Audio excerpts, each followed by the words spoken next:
Hello, everyone. Another story today at Cindy Harper Speaks, and this one is entitled White Dragon, Anna Allen in the Face of Danger. It's written by Maryann Dobeck, and the illustrations are by Todd Leonardo. So we're going to read, Anna Allen loved the snow. She never dreamed it would almost kill her. As you read, think of questions about the story that you want answered. So snow that can kill. What's going to happen here? Mountains of snow.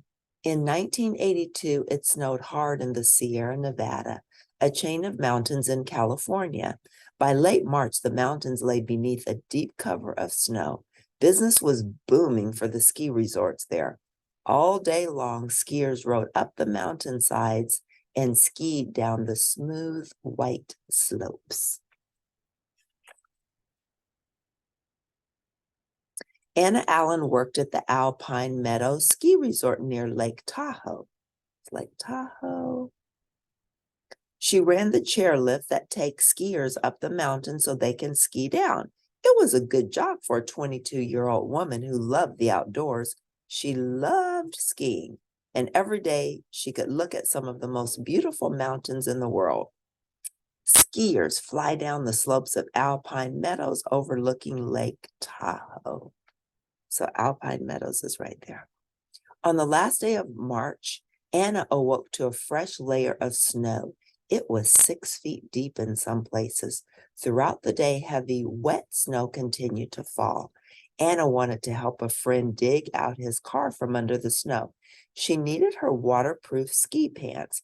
They were in a locker at the ski resort. Anna set off for the resort to get them.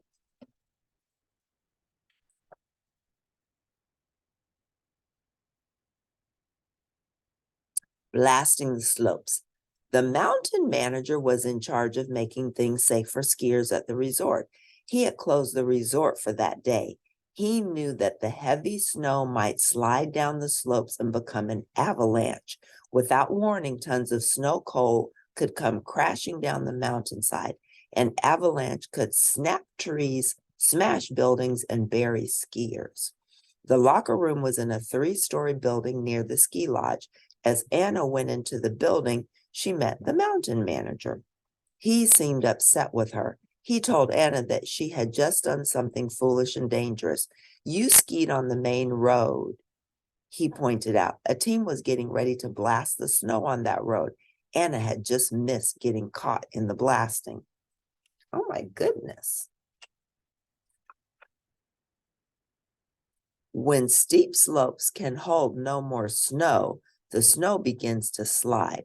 Some avalanches reach speeds of 200 miles per hour.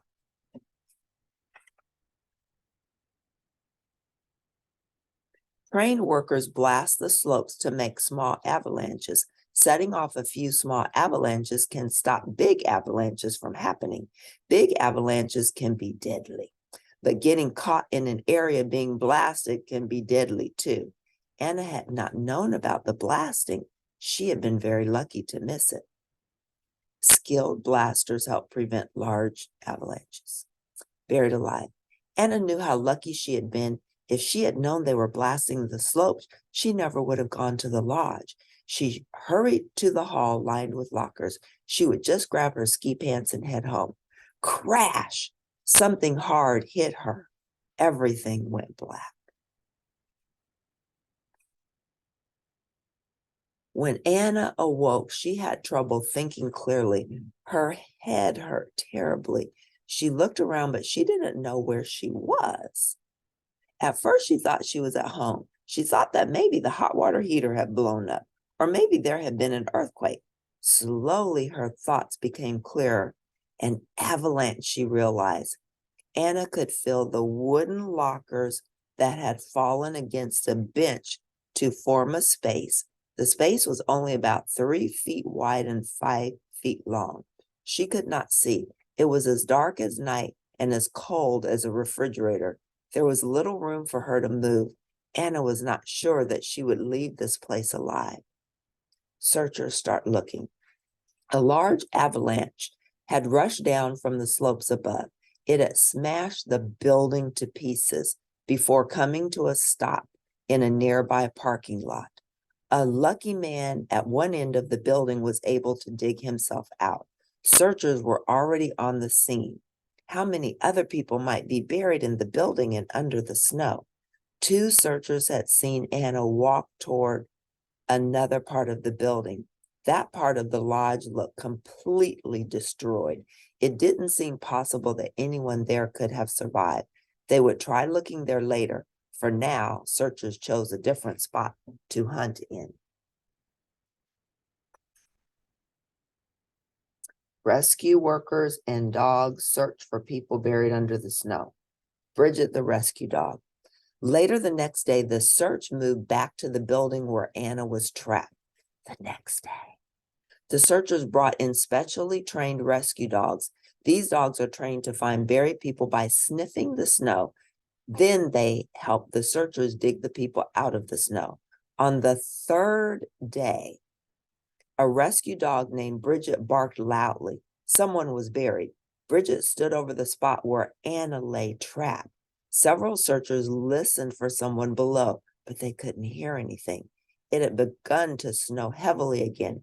The dogs and the rescue workers couldn't keep looking. For the time being, the search had to be called off. This is the third day. Days under snow. While the people above looked for Anna, she fought for her life as best as she could. She had found some matches. Their light helped her find warm clothing in the lockers. It hurt to move her body, but she pulled on several layers. Still, she shivered from the cold. Her teeth chattered. Could she stay warm enough for long enough? In the darkness, Anna heard a dog barking. The sound came from above her. A rescue dog. Anna shouted and shouted, "I'm here! I'm down here!" But the dog's barking soon stopped. She heard the sound of people moving away. In deep snow, sounds easily travel down, but not up. She realized that the rescuers must not have heard her. So in deep snow, sounds travel down easily, but not up. Anna knew that another avalanche might happen at any time. Maybe that was why the searchers had moved away. I would hate to have someone else die trying to find me, she thought. Anna had nothing to eat but snow. She felt weak from hunger and cold. She worried that she might pass out before the searchers came again. If she fell asleep for too long, she could easily die. She fought to stay awake. Search and rescue. Snow fell heavily for 2 more days. Then the skies cleared. The searchers began their work again. Bridget sniffed again at the spot above Anna. Again she barked. Someone was down there. This time the searchers stayed. They began digging. They dug deeper and deeper until they hit a board. They pulled the board away to find a hand reaching up through the snow. "Anna, is that you?" the searchers yelled down. "Of course it is," she called back weakly. Anna grabbed the searcher's hand.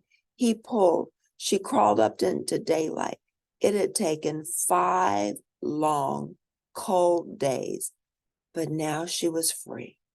A helicopter carrying Anna lifted off while the rescuers cheered.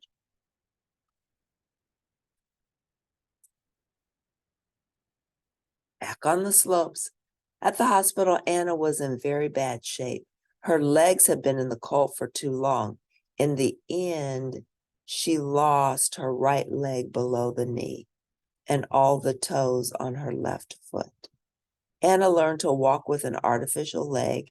She refused to feel sorry for herself. Within a year, she was back skiing. Nearly a year after the avalanche, she entered a race for disabled skiers. "I've got to keep going," she said. The White Dragon. There is an old riddle that is told in snow country. It goes like this: what flies without wings, hits without hands, and sees without eyes? The answer is a white dragon. It's another name for an avalanche. Let's look at that again. What flies without wings, hits without hands, and sees without eyes? People look over the damage done by white dragon.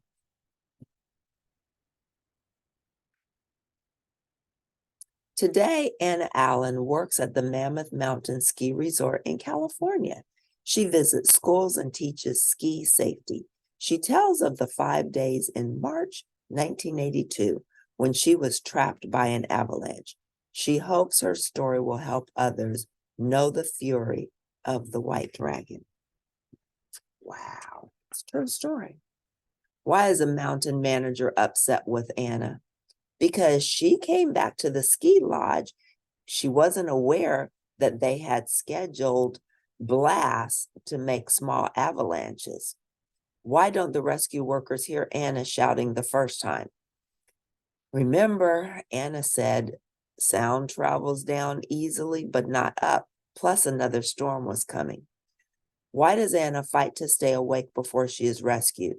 Because she knows she hears them. She needs to be able to say something. And then she knows if she falls asleep, it's easier for her to die because she's already so cold.